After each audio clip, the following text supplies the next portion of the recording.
Class students. बेटा आज हम लोग पढ़ेंगे इलेक्ट्रोलिसिस के दो लॉज के बारे में। Quantitative aspects of the electrolysis किसने दिए थे और क्या थे।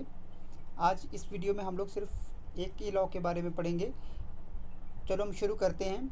माइकल फेरेडे एक साइंटिस्ट थे। उन्होंने बहुत सारे एक्सपेरिमेंट्स किए 1833 और 34 के बीच में इलेक्ट्रोलिसिस के ऊपर। माइकल फेरेडे नाम के एक केमिस्ट ने 1833 और 34 में इलेक्ट्रोलाइसिस के ऊपर बहुत सारे एक्सपेरिमेंट्स किए और एंड में जाके उन्होंने सभी एक्सपेरिमेंट्स का जो रिज़ल्ट्स निकाला, उन्होंने उन सभी रिज़ल्ट्स को दो लॉज के फॉर्म में रिप्रेजेंट किया।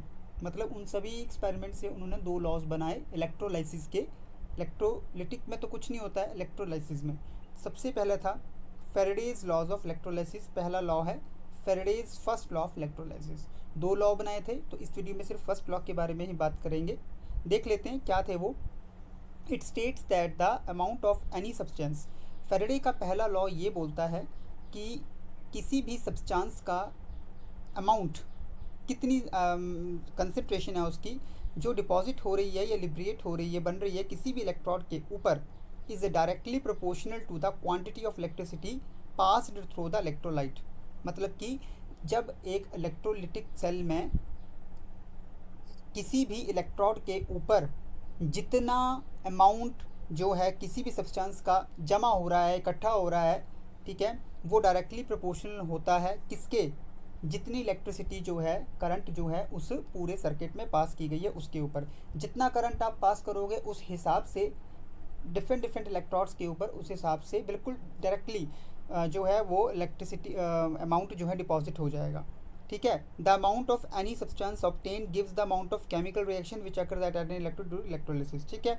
सपोज अब उसके लिए एक एक्सप्रेशन था, अगर W जो है ग्राम ऑफ द सब्सटेंस, कोई सब्सटेंस आपने लिया उसका वेट है W ग्राम, ठीक है, वो डिपॉजिट हो रहा है, कितना करंट इलेक्ट्रिसिटी हम लोग पास कर रहे हैं, Q कूलम।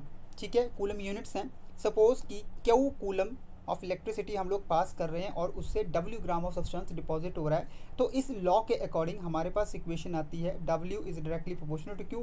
वेट जितना जमा हुआ डायरेक्टली प्रोपोर्शनल है जितना चार्ज सप्लाई किया। जब ये प्रोपोर्शनलिटी का साइन हटेगा तो यहाँ पे W is equal to ZQ आ जाएगा।